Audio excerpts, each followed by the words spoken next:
Good evening, everyone. Welcome back to our next Learn at Home webinar in our educational webinar series.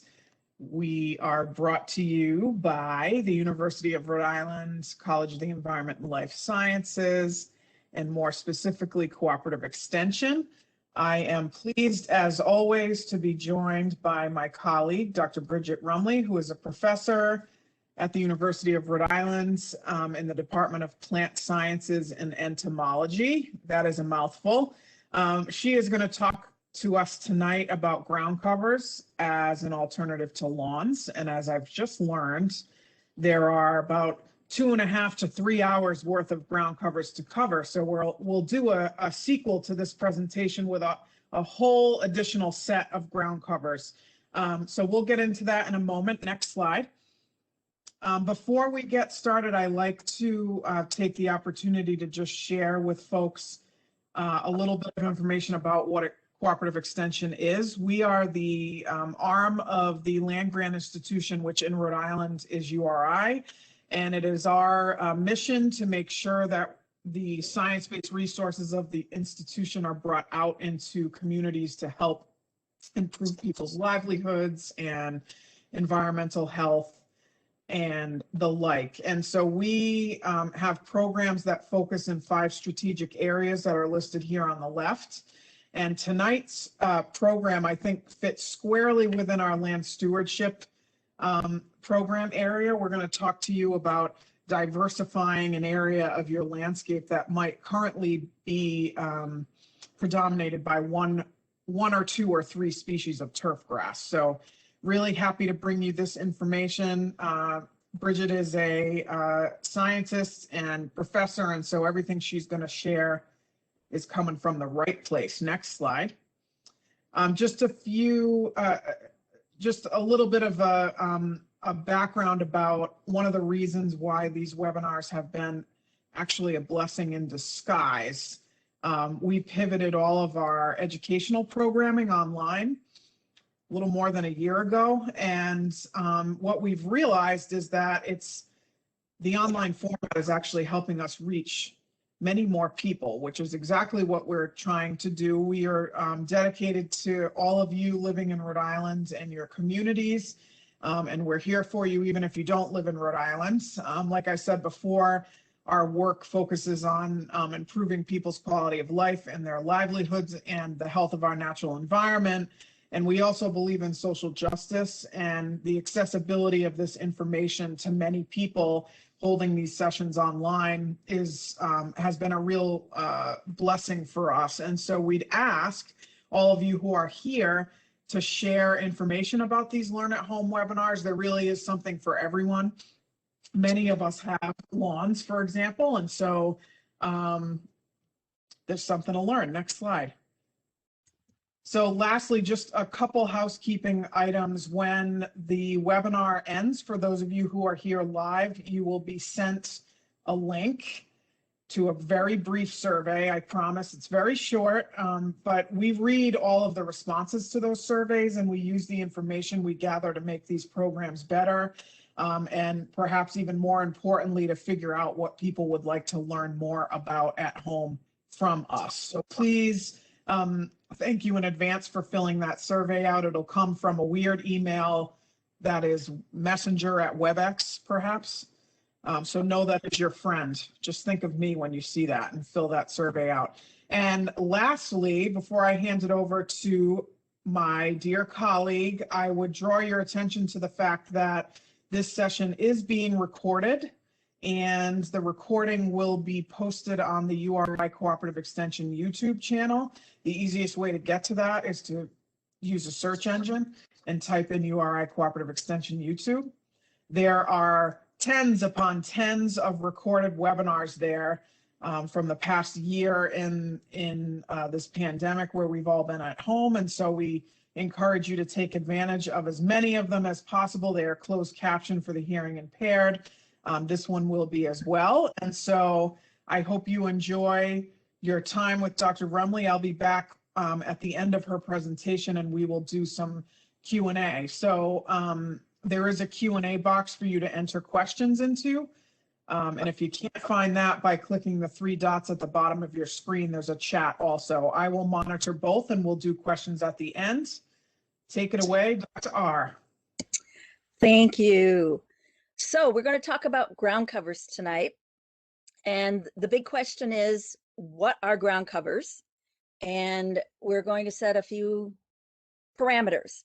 So in landscaping, it usually refers to our low-lying plants that have a creeping or spreading habit, and it's used to cover various sections of ground. So some of these ground covers will cover much bigger areas than others. They should require minimal maintenance, and some people use the definition of ground covers to include standard landscape ornamentals.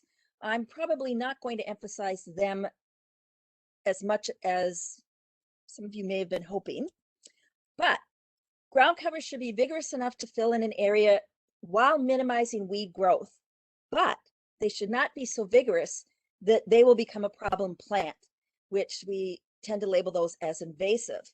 And there are some plants in here that are more spreading than others, and I will note those so that you may want to be cautious about trying some of those because we don't want to become a problem with any of our neighbors.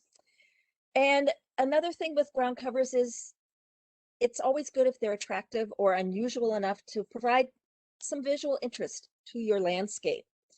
And a little truth in advertising, my background actually was in turfgrass improvement.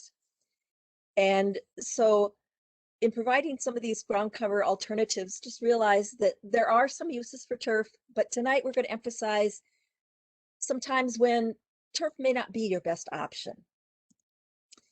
So various reasons why we use the ground covers. They're beauty, but also they provide textures, and we'll show you some plants that provide some very interesting textures. A big concern with people wanting an alternative to turf is that they don't have really good tolerance to shade. And so most of the ones we'll talk about tonight will be ones that do fairly well in some degree of shade, from a limited amount of shade to quite a bit of shade. Also, it's very difficult to mow steep slopes, so that's where ground covers can really make your life a lot easier. And not having to worry about watering the plants, although some of these will like a little bit better moisture than others. And there are some of the ground covers that will tolerate a little bit of traffic, but they aren't going to be ones that you'll want to have any kind of soccer competition on. So my big question was, how was I going to classify the ground covers? And there's all these options, but what I ended up taking was going based on the plant type and whether or not they were adapted to sun versus shade. And since more people seem to have problems getting plants established in the shade, that's where I decided to put the emphasis for tonight. The second time we have the ground cover talk, I will include some that do well in the full sun. So if you were hoping for ground covers that do well in the full sun, there will be some on the next series. So ground covers generally fall into the categories of either being natural grasses or grass-like plants. They could be wildflowers, and in some cases they could be shrubs, although I'm not going to emphasize too many shrubs. And generally we classify the ground covers by their height, whether they are less than 6 inches, less than a foot, or possibly even more than a foot. I've tried to emphasize the ones that generally are the lower growing ones that tend to stay a little bit less than the 6 inches if possible. Regardless of what you're planning to plant, whether it's a ground cover or a bedding plant or a tree, you need to know whether or not that plant will survive if it's a perennial and you expect to have it in the coming years. All of the plants I'm talking about tonight are ones that should be hardy enough to survive our winters. There's a few that are kind of right on the edge, and I will mention them when we get to those. But the ones I'm going to mention tonight typically will fall within our range of cold hardiness. In Rhode Island, it's generally labeled as zone 6. The higher the number, the warmer the climate, the lower the number, the cooler the climate. So anything that says it doesn't grow well at zone 7 or 8 or 9 probably will not do well in our winters. So even though we often think of ground covers as covering an area where we just want to have it be low maintenance, it's always a good idea to evaluate your soil conditions before you start establishing the plants. And it's fairly easy to get a soil test. You can get one done through UMass or UConn, and they will evaluate the components of your turf, the pH, fertility levels, and then you also want to look at your drainage of your site, especially if you want to have some plants that don't do well under moist conditions. And some of the ones we talk about tonight will say that they do better on well-drained conditions. So when we talk about planting plants, most plants grow best on a well-drained loam soil, but a number of the ones we're going to talk about tonight will do well on a wide range of soils, including some that are considered less desirable for other plant growth. Loam contains just basically roughly equal parts of sand, silt, and clay, and those are just designations based on the size of the particles. And sandy soils tend to have a little bit drier conditions, and so some of the ground covers will do better under those conditions. If you're wondering what pH has to do with it, I'll just briefly mention that pH measures how acid or basic something is. In the case that it measures your soil water solution, and what your pH reading is determines how well the plants are able to take up nutrients from the soil. And so having the soil pH in the range that's best for the plant will make it easier for that plant to thrive in your area. And so I've included soil pH ranges for each of the plants as well. Another thing that's good to do before establishing your plants is adding organic matter. That can help retain moisture in your site and also helps improve nutrient retention of any materials that are there. And things like rotted manures and compost are examples of good types of compost or types of organic matter. So moisture needs. At establishment, most plants will need some supplemental watering unless you happen to establish them during a rainy period. But the ground covers I'm talking about tonight, once you've got them established, they generally will fall into one of the categories of either requiring low moisture, moderate moisture, or preferring to be in moist areas. And so then you can decide after you get them established, which kinds will suit your environment best. But I just wanted to note that when you start ground covers, if we hit a dry patch, it may be necessary to give them a little bit of watering just to help them get established and get their roots firmly going in the ground. So the big thing with ground covers, and seems to be the big issue, is what kind of light do they tolerate? And I've got ground covers. Most of the ones tonight will tolerate some partial shade to full shade. Some will also tolerate some partial sun, and a few may even tolerate some of the full sun, although those will emphasize more in the next session. There's a lot of other things you might think you don't have to worry about with ground covers. Fertility, most of the ground covers will tolerate fairly low fertility. So if you start out with a reasonable soil, then you often can either reduce or eliminate future fertilization. Some of these ground covers, by virtue of their fast spread and or their prolific flowering, you may desire to do some pruning of the vegetation or removing the spent blossoms, that's deadheading. Not all of them have to be deadheaded. What happens when you remove blossoms that have passed their prime, it often helps stimulate new blossoms to grow. So if that's not a huge concern, you can probably avoid the deadheading or removal of the spent blossoms. Some of the plants in their early stages, it might be useful to mulch around them until they fill in the area. That can help keep down your weeds. And most of the ground covers that I've included tonight don't have a lot of disease and insect problems associated with them, or insect relatives like mites. And where the ones that are aggressive, I often will note that they may seed themselves or they may spread fairly rapidly vegetatively. And those are the ones that if you're concerned about them interfering with other plants, either in your yard or in neighbors' yards, you might want to use a little caution in starting out with them. So little bit on mulching benefits. I'm not going to emphasize this great. Basically, mulches help with conserving water. They can improve your soil structure. They can actually keep your soil a little bit cooler in the summer. And until your ground covers get well established, they can help reduce or stop weed growth. And in some of the cases of a few of the ground covers, you may want to add a layer of mulch in the wintertime just to help protect their growing points, which are near the ground. But other than that, we aren't going to much about mulches much more. And in the preparation for wintertime, you may or may not need to do a little bit of maintenance work with your ground covers. You should check for any dead or diseased materials and remove them and keep them away from the plants that are still thriving. And some plants, they may benefit from a little mulch around them in the wintertime, especially if it's a new planting before they've fully filled in the area, kind of like the one I've got pictured there. And protecting the tender plants, there we go. Protecting the tender plants is needed for those where their growing points are close to the ground and where they don't have as good a cold hardiness. But most of the ones that I'm talking about tonight, you should not have to worry about protecting them with winter protection once they're fully established. So there's different definitions of native versus invasive plants based on the Rhode Island Natural History Survey. Basically, native species are ones that have been around since the time we came.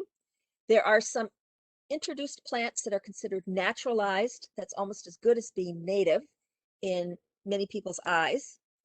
But then there's the concern with invasive species. And these are basically anything that's been brought from another part of the country or world, but realize that not all introduced species are invasive. So on the ground covers I'm going to talk about tonight, I've included where their origin is from and indicating whether or not they're native to our country or native to our part of the country. And I've also indicated the ones that grow rapidly, produce many seeds, and or tend to crowd out native plants. Those are ones that you might want to be very cautious about using. And I'll have a few comments about those when we run into them.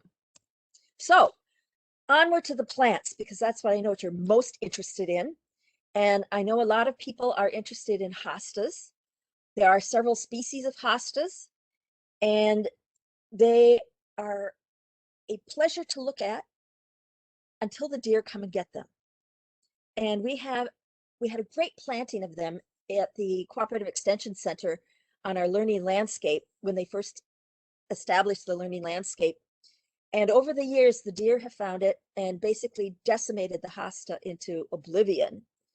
I have not tried this, but some people claim that possibly planting daffodils among your hostas may be a way to discourage the deer from munching on the hostas when they're first trying to emerge from their winter slumber. So if deer are not a problem, hostas are great. If the deer are a problem, that is one caution. Now, there was a site I found that someone had this great order of information about various ground covers, and I've adapted it for the plants that I'm using. On the ones where I took it directly from that site, you'll see a little claim. It's from the spruce.com website, and it'll be on the lower left corner if you want to check that website out. If you don't see any indication at the bottom, then that information is from the table that I created myself. So hostas, scientific name, the one that everybody around the world would know is genus is Hosta, and there's several species. That's what SPP stands for. They go by a number of common names, most usually Hosta, but some people call them plantain lily and funkia. They're an herbaceous perennial, and there are various different sizes of them, and that's how they generally group hostas, from very, very dwarf types to very large types.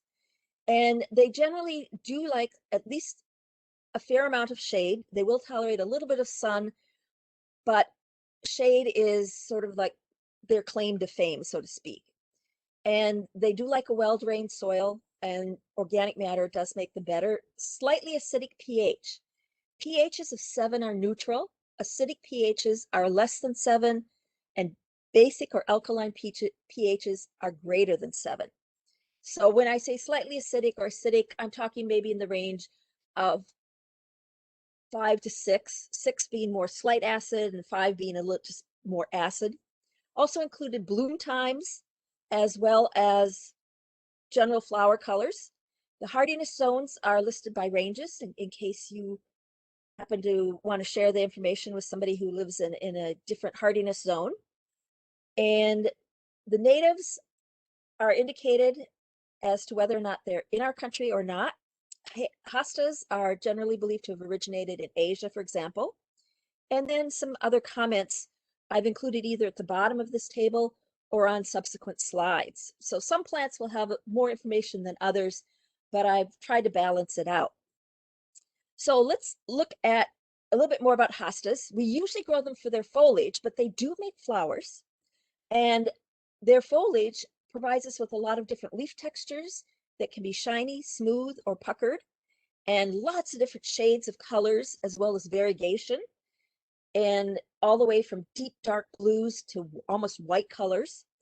And they also have various leaf widths and the way the leaves are oriented and whether they're twisted or whether they're textured. It's just amazing the array of hostas that are available. And horticulturally, they're generally classified by their height and garden use. And I'm going to emphasize their height tonight. And the 4 main classes are dwarf, small, medium, and large. So you'll see that hostas, I'm just giving you a small microcosm of them because there's more than 2,500 cultivars.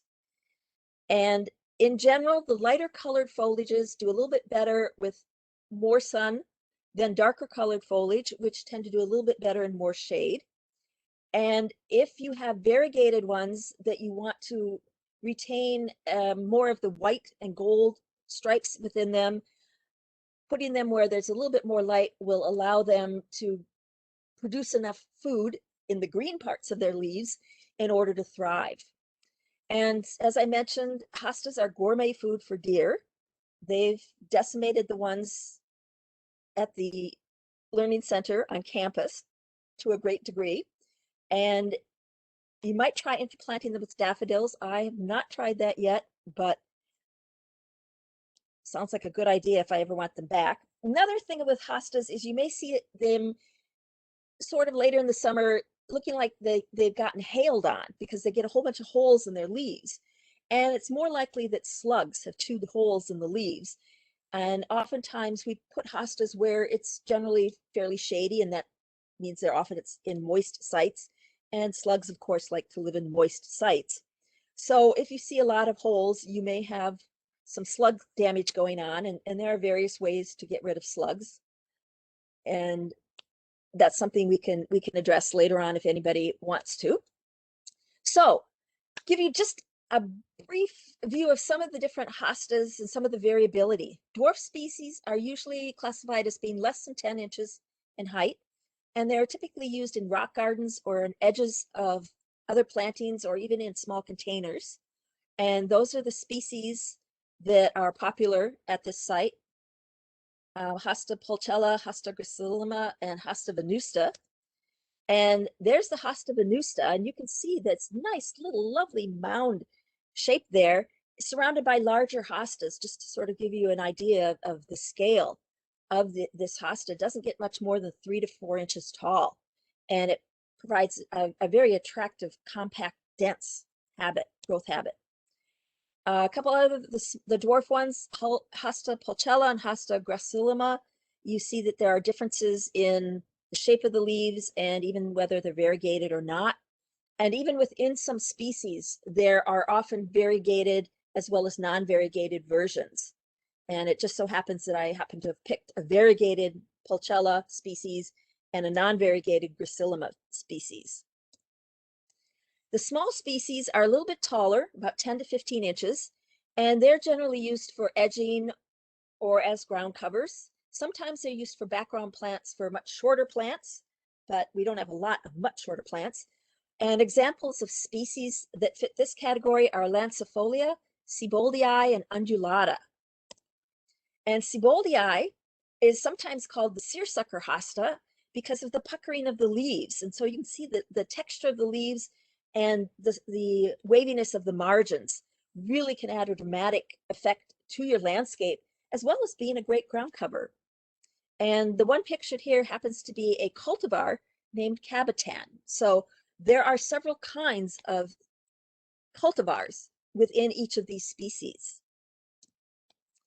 Another one in the small category is Hosta Undulata. This happens to be Medio variegata cultivar, or the wavy hosta, and it literally looks like this one got out of bed and didn't even bother to comb itself. Medium-sized species of hostas are generally 15 to 22 inches tall, and they're also used for edging or ground covers or background plants. Sometimes they may be the focal point of a bedding garden, in addition to being used as a potential ground cover. And the species within this group include Crispula, Decorata, Fortunii, and Tardifolia. And the Aurea marginata cultivar of Fortunii is pictured here. And Aureo stands for gold, and margins, the edges of the leaves, are gold colored. So oftentimes the cultivar names may describe some characteristic of that particular group of plants. And also notice how the deep veins in the leaves provide an interesting contrast of texture to your landscape, as well as being a neat ground cover. Also in the Fortunii, but in a different cultivar, Elbow picta, as it shows sort of an inverse of the coloration, where it's got more of the cream color and less of the green color. This is the kind that would do better with a little bit more sunlight. And then the Francie cultivar of Fortunii species, which has the deeper, darker green, that would do a little bit better in your shade. And then the Hosta crispula one, I included in part just to show you another example, but also to show you what the leaves look like in the bottom right photograph after the slugs have had a party at your hostas. But at least the slugs don't usually kill them outright. That's more the reign of the deer. And then there's Hosta Decorata, which is also in this category. It's called the blunt hosta. Notice the leaves are kind of fairly wide and they end in sort of a blunt point. And I included this one also because there are some very attractive flowers on the hostas. They don't flower throughout the entire summer, but when they do flower, they can provide a very dramatic color. They're usually some kind of shade of white or pink or purple. And then in the Tardifolia species, which is still in the small category, you've got the June cultivar, which is this bluish green one here, and the unnamed one is just a general Tardifolia.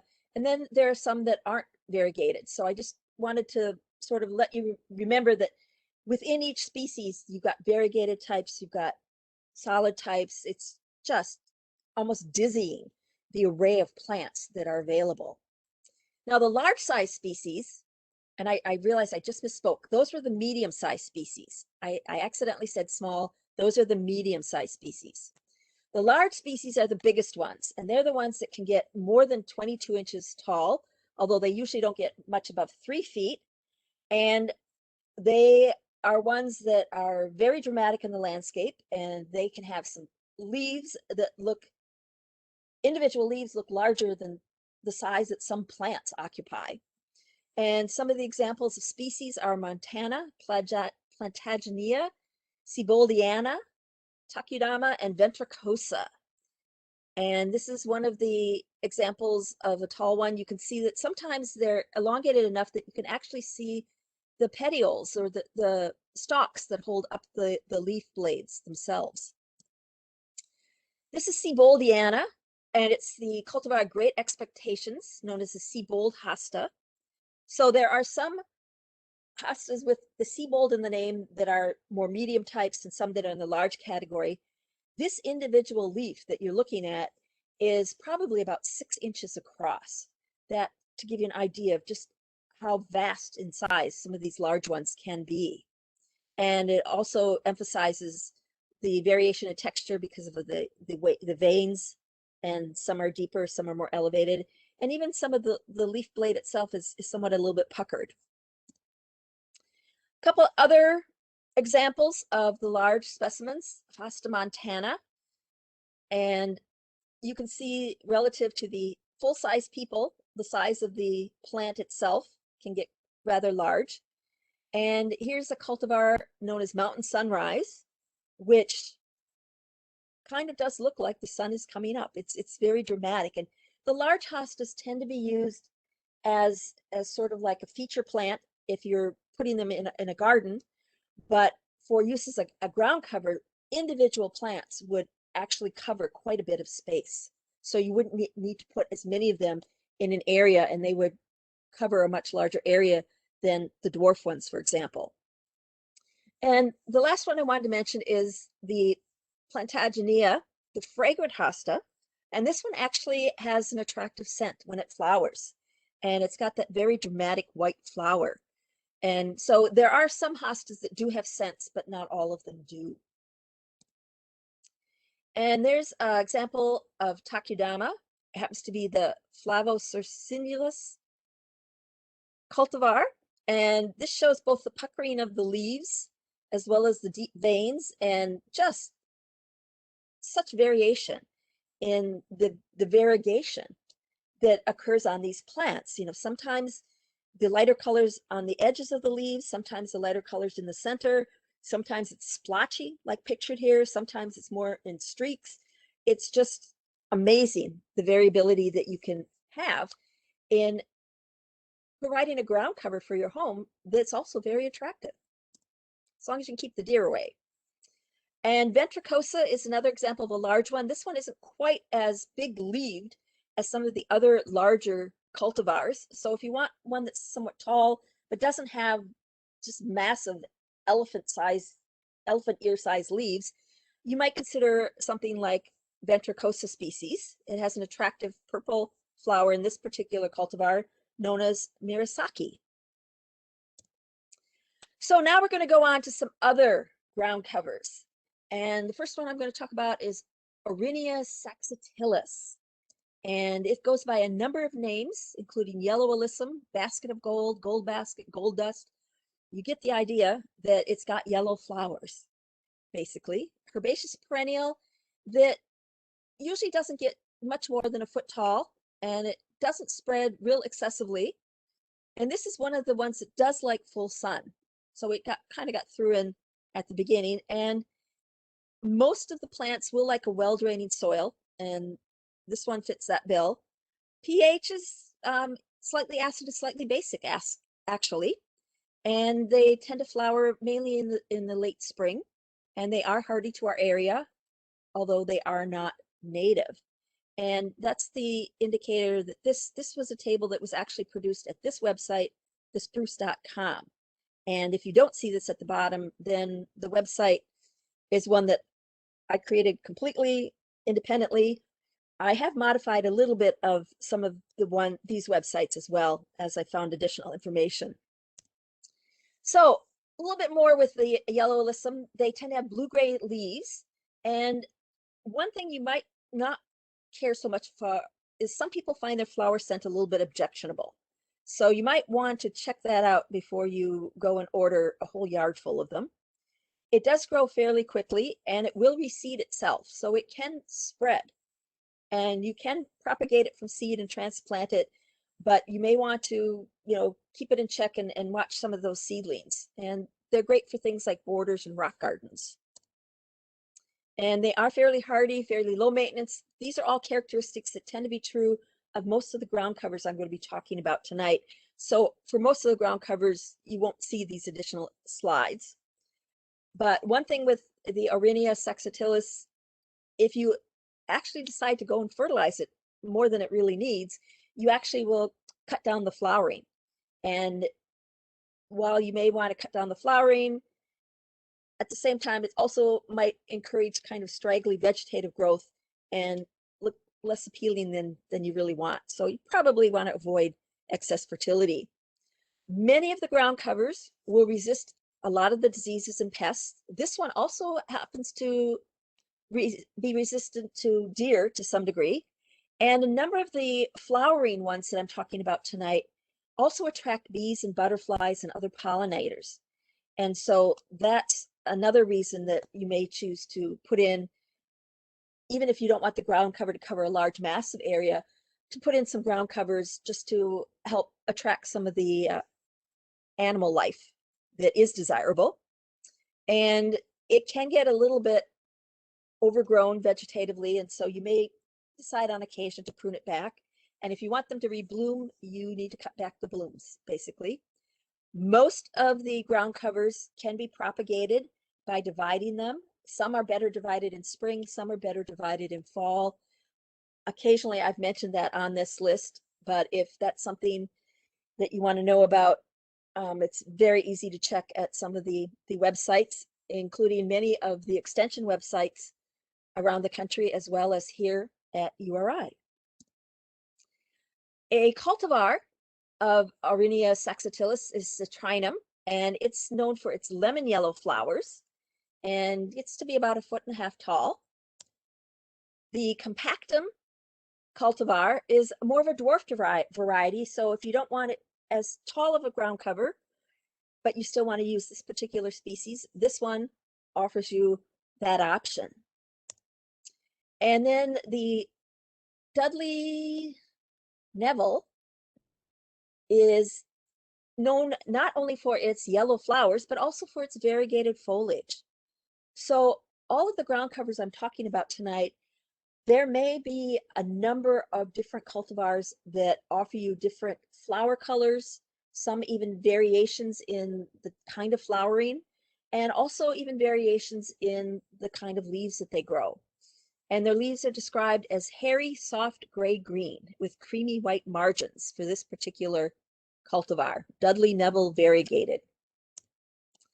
And then there's gold dust. It has a mounding growth habit, and it's got brighter yellow flowers. You might need to put your sunglasses on to be around a whole huge planting of these.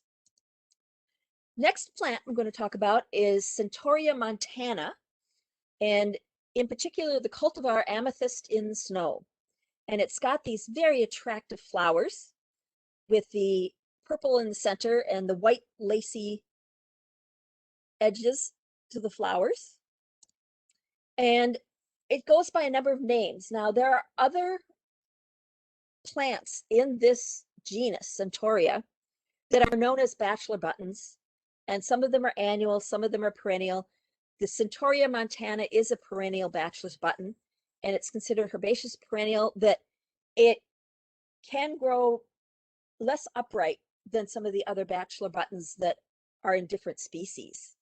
Does like full sun, and it does like a neutral to acidic pH, although it will tolerate an alkaline pH. Our pHs in New England tend to be on the acidic side. Most of the ground covers that are mentioned here will tolerate some acidity, although you may want to increase the pH if you do a soil test and it comes back much below 6.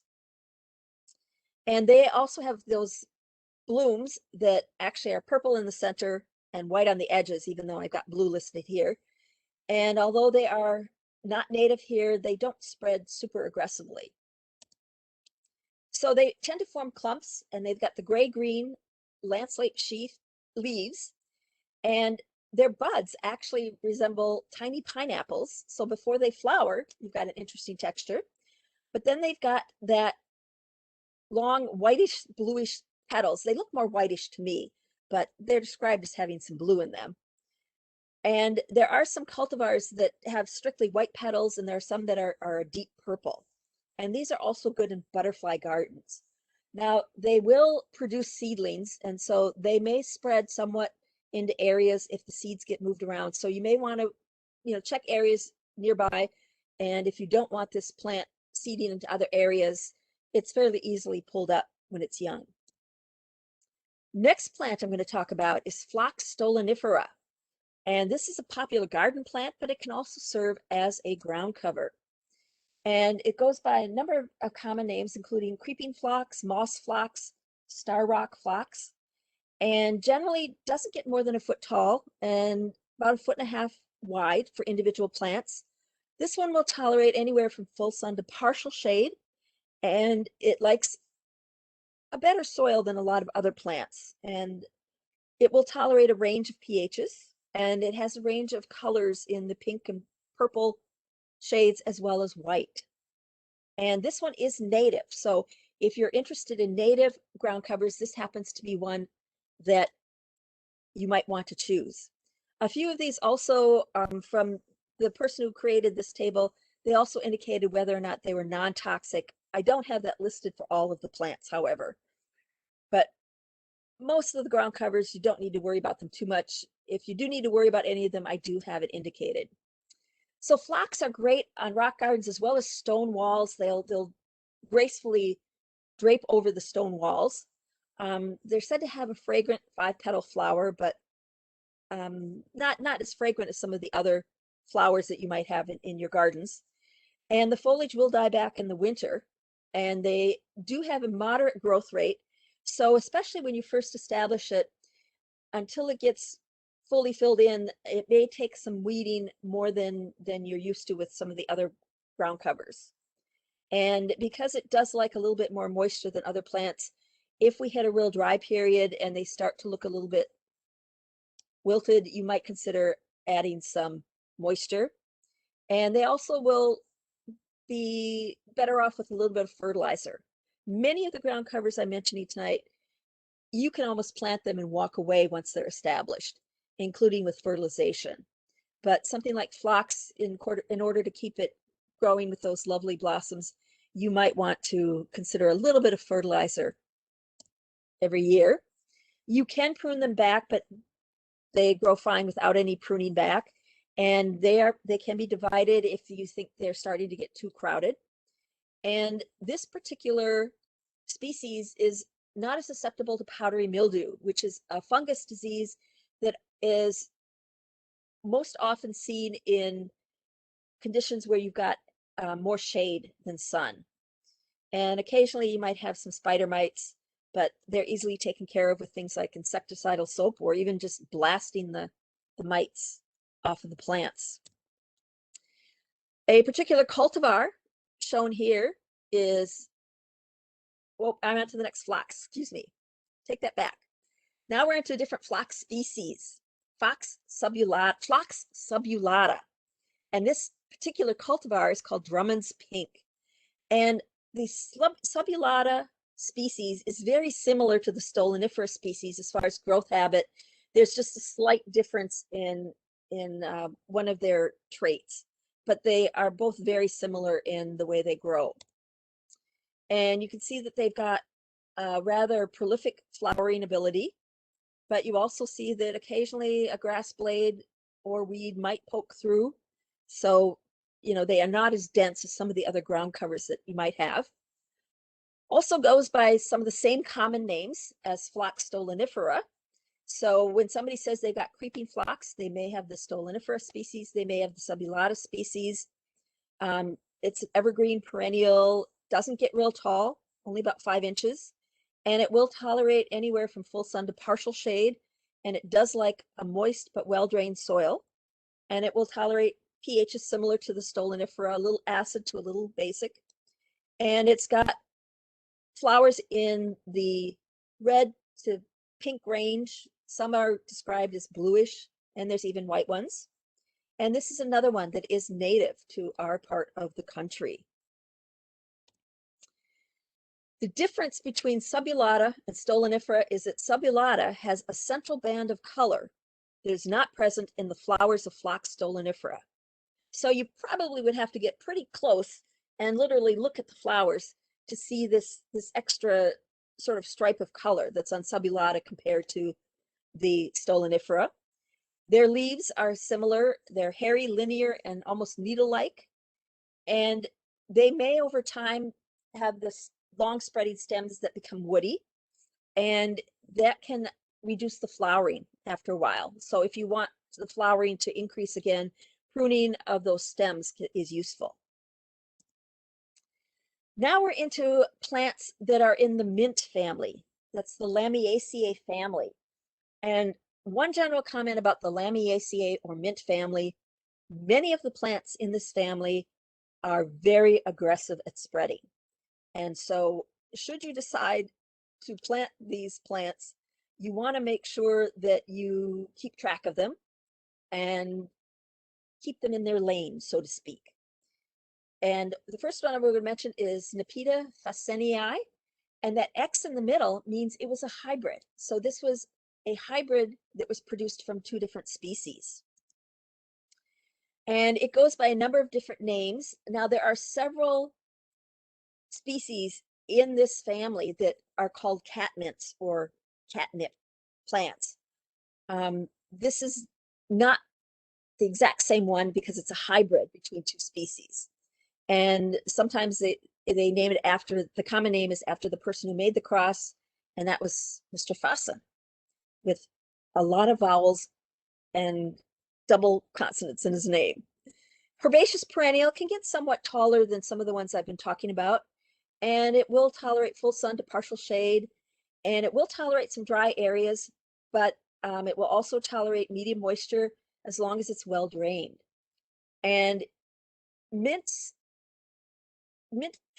plants in general are almost, I don't want to say weed-like in their growth, but basically they'll tolerate a larger range of pHs and soil types than a lot of other ground covers and other plants in general.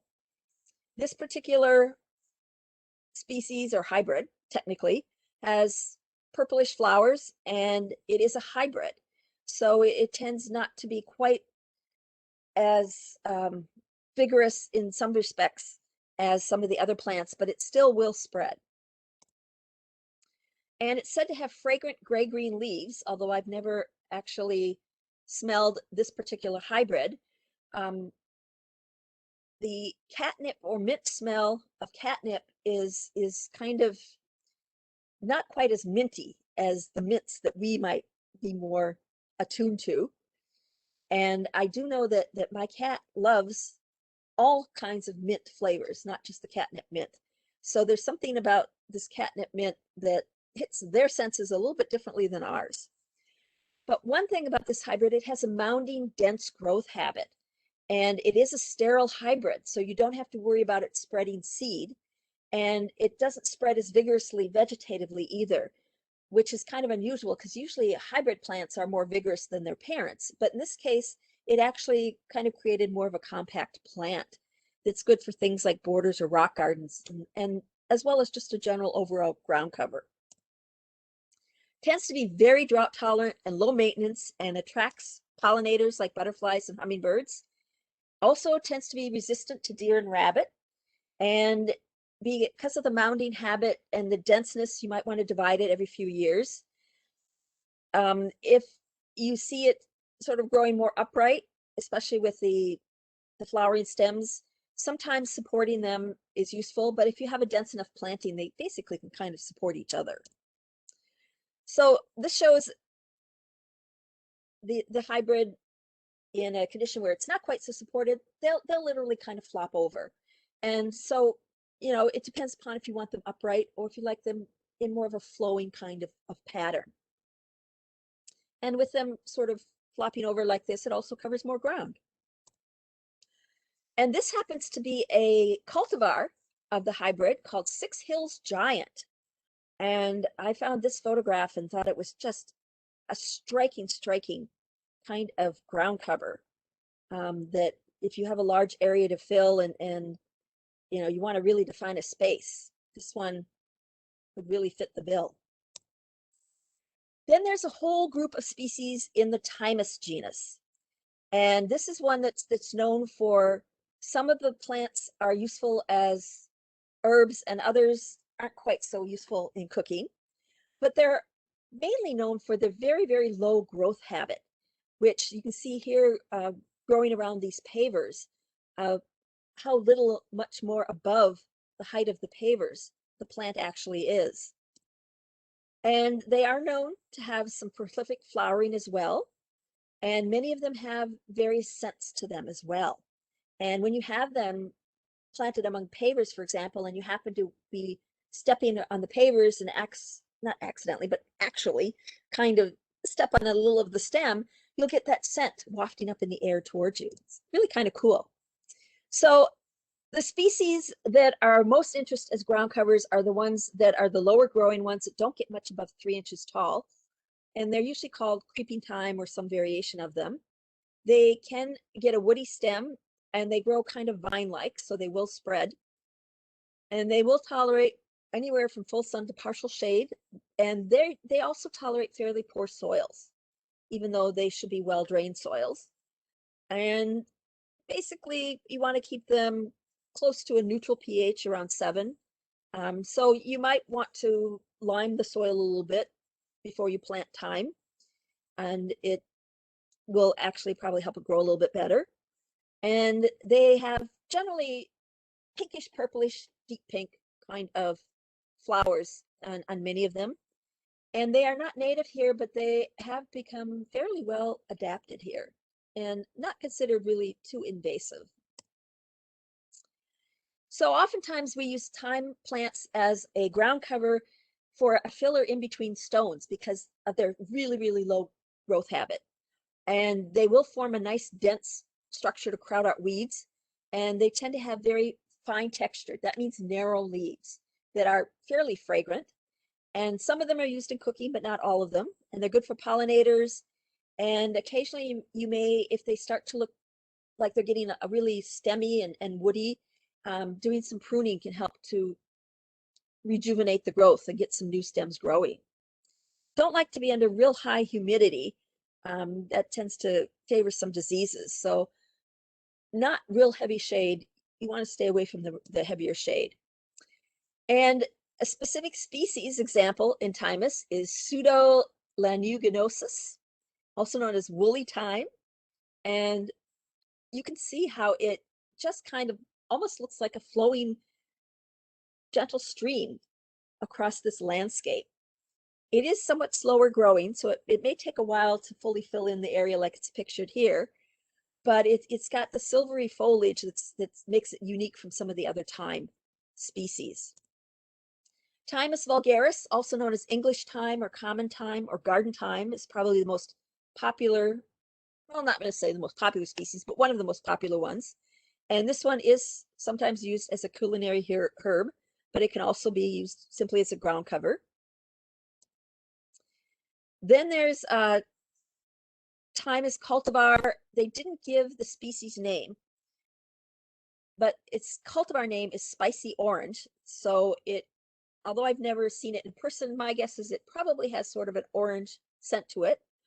But you can see it's got sort of a dramatic growth pattern that the leaves kind of provide a really striking texture against the background of other plants. And it's another one that stays fairly short. And although there's no flowers shown here, it does have pink flowers. Then there's the Thymus Pracock species. This happens to be a cultivar known as Alba floris. Alb means white. And so this is one that actually has white flowers. Whereas we associate many of the thymes having more of a pinkish or purplish color, there are other flower colors that are available. And the other thyme species that's often as popular as the vulgaris one is the Thymus serpyllum species. And this happens to be a cultivar called coccineus that is called commonly the red creeping thyme because it has more of a reddish purple flower compared to a pinkish purple flower. So you do have a lot of variation in the kind of flowering color for these plants. Then there's Thymus Citriodurus, which would have sort of a citric scent to it. This cultivar happens to be Archer's Gold because the leaves turn bright gold in winter. And so if you're looking for a ground cover that might have winter interest, something like some of the thymes could fit that bill until we get some of the heavy snowfalls that we get that completely obliterate them. And you can see how they also do very well just cascading over rock walls as well as covering flat areas.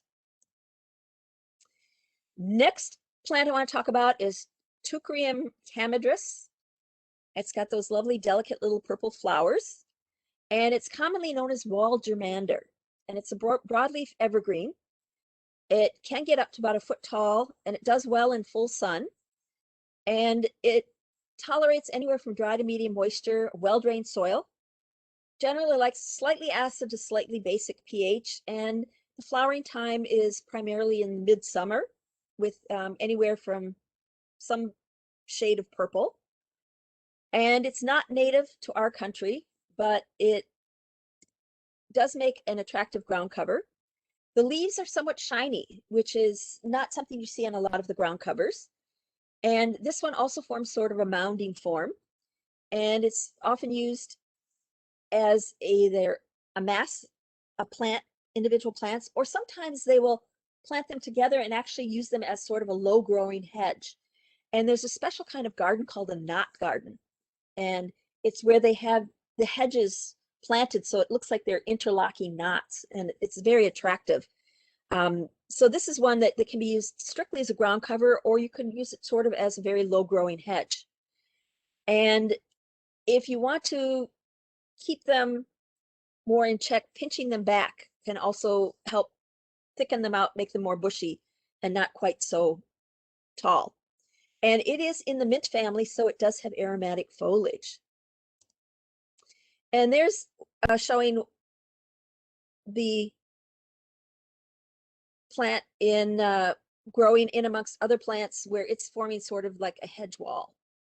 But it doesn't look so much quite like the manicured hedges that you might have been picturing. Another plant in the mint family that you might want to have some caution with is Islamium Maculatum. And it's got a wide variety of variegation on the leaves. This is also known as spotted dead nettle, and it is fairly aggressive. We do have it growing in the learning landscape, and it's one that can spread quite a bit to the point where you might consider it more work than it's worth to keep in check. But if you have a large area to cover and it's not going to impede on other plants, this is one that will definitely spread. It tends to be herbaceous in cooler climates, but it is a perennial, and they generally don't get much more than a foot tall. Usually they stay shorter than that, and they will tolerate anywhere from a full shade to a partial shade. So these are ones where if you can't get other plants to grow, this may be one you might want to try. And it does like our acidic soils, so that's another plus for it. It has variation of color of flowers, and it is not native, so that is something to keep in mind because of its aggressive spread. So there are some versions that have all different kinds of variegation. The first one I showed you had it where most of the leaf was light colored. In this particular example, it just has a stripe.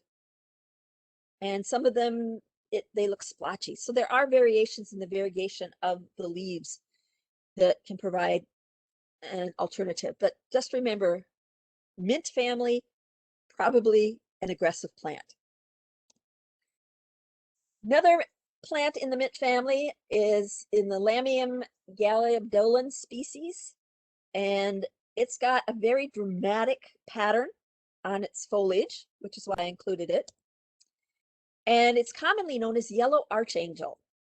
And it doesn't get all that tall, not much more than a foot tall, and it will tolerate medium to full shade. So it's another plant when you've got problems where nothing else will grow, you might want to plant it. But remember, it's a mint, so you do want to, make sure it's not going to be too aggressive. And it will tolerate a range of soils, although it likes soils to be well drained, tends to like more of a neutral pH.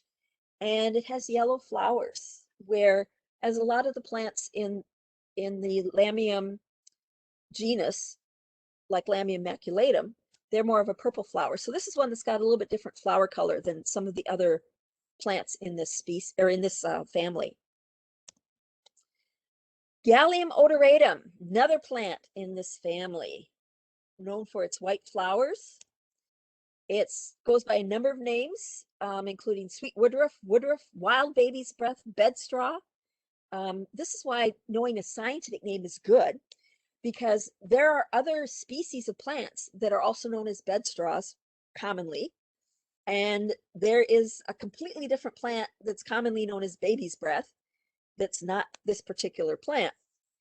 This is perennial, doesn't get super tall, and it has a reasonable spread per plant. This is another one that does well in anywhere from part shade to full shade. And if you have wet areas, this one will tolerate more wet soil than some of the other ground covers that I've talked about. It has the white flowers that tend to bloom in late May. And it's not native to our country, but it's one that has become naturalized or adapted quite well. So it is an aromatic herb, and the flowers are star-shaped and the leaves are fragrant. It will resist deer and rabbit, but remember, it can be invasive if you have it in really, really moist soils. And it will self-seed as well as spread vegetatively by creeping roots. So it's one that you do want to keep an eye on for its aggressiveness in your particular microclimate. So there's a massive planting of it showing you how it can provide a very dramatic ground cover in a fairly shady area. It's maybe not as dense as some of the other ground covers, because you do see that occasionally a grass plant will creep up in it. Now, did I go really fast or did I go really fast? What time do we have? Oh, it was perfect. It's 8:05. I let you roll. Oh no, I didn't know that I went past 8. Oh, that's okay. I turned my phone off so it wouldn't ring, and then it didn't let me see the time. You were supposed to give me like this. No worries. No worries. Everybody's hanging in there with you. So we'll do a couple questions. There are a lot of pretty well-informed folks in the audience who have been commenting on some concerns about some of the species and their aggressiveness. Absolutely. Area. So yeah, I would just highlight to folks that, whenever possible, obviously we're big proponents of native plants for a number of different reasons, habitat, supporting pollinators, etc. And there's a lot of resources on our website and on the Learn at Home webinar recording list that you can learn more about choosing natives.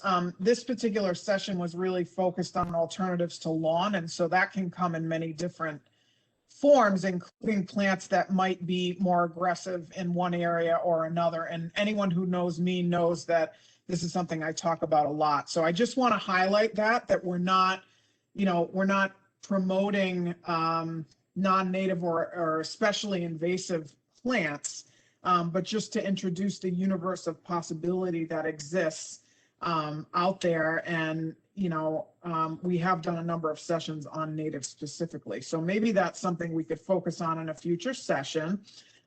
Bridget, there were a bunch of questions about plants that tolerate feet. So, as turfgrass tolerate feet, and are there particular species, maybe outside of the ones you've covered, that tolerate being walked on? Yes, either there are. Or often. Yes. Yeah.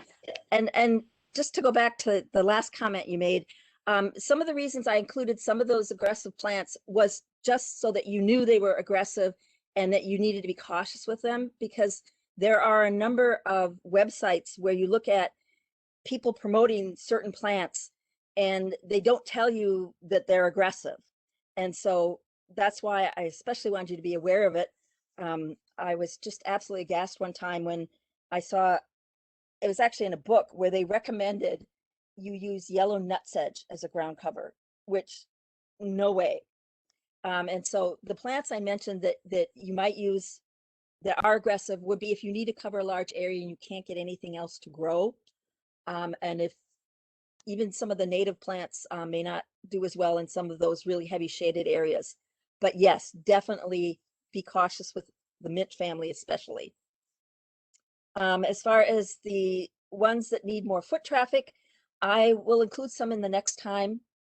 There are some in already, but I'll make sure to add a few more that tolerate some traffic, but they won't necessarily be ones that you'll be, setting up any kind of athletic contest on. Yeah, it's there's such a range, it's like walking sometimes on these things, playing croquet on them, you know, sending out to run. These are all interesting things. So there's a couple questions about clover as an alternative or interspersed into turf grass. Oh, yes. Well, when I did the lawn seminar, that's when I talked about the clover. So that's the only reason I didn't mention it here.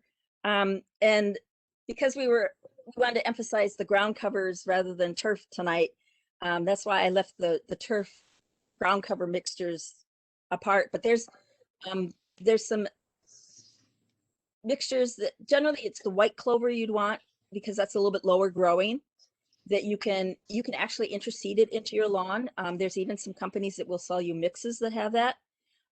There's also some interest, although I don't know if anybody's actually developed it, as using yarrow, which although the flower of yarrow gets fairly tall, the vegetative part, the leaf parts, they stay below your mower height, and they can provide sort of a contrast to having just straight turf.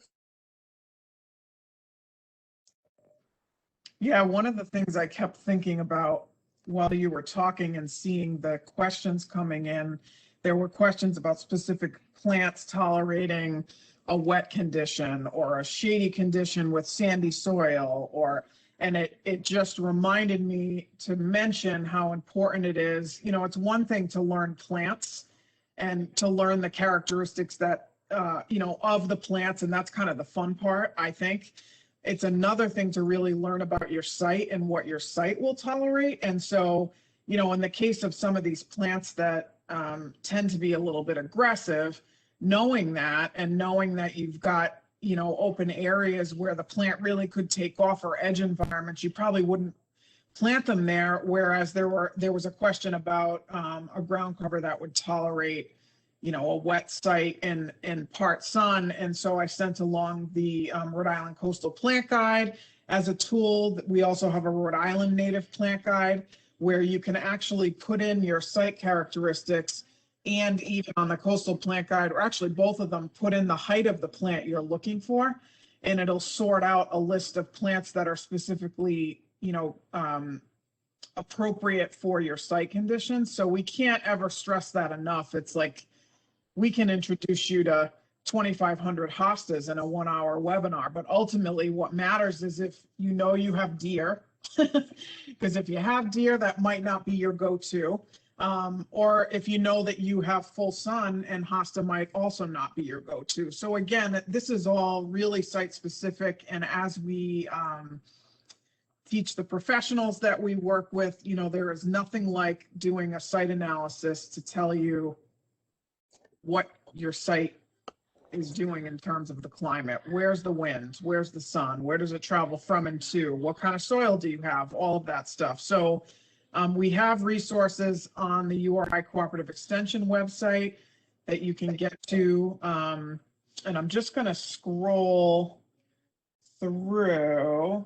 A lot of folks are interested in the next seminar. And so there's a lot of I guess what we'll say, because everybody's saying thank you, is we will have a part 2 of this webinar, and then there might, you know, because of how many folks are interested in natives, be another opportunity for us to offer a session specifically native plants, or even alternatives to natives that are not aggressive. And it's really, for me, heartwarming to see how many people are mentioning natives, because this is, you know, these are things I've been promoting in my own work here for many years. So I think it looks like the demand is there for another session, Dr. R. Okay. This Q&A is just really blowing up. And so folks, if you're asking about the turf talk that Dr. Ruemmele gave, yes, that is up on YouTube. There is also a fruit trees in Rhode Island talk that Bridget gave, that's also up on YouTube. This session will be up on YouTube. There's probably paparazzi outside your house right now, Bridget. And I think I know there's a cat that wants to get in. Oh, there we go. Well, I'll let you do that. Folks, thank you so much for joining us. Stay tuned. Our next webinar is going to shift gears, and we're going to talk about solar sighting in Rhode Island. So we hope you join us for that next week at 7 p.m., April 27th. For those of you tuning in after the fact, thanks for supporting us, and please spread the word about this and other programs we offer. Until next time, good night, everybody.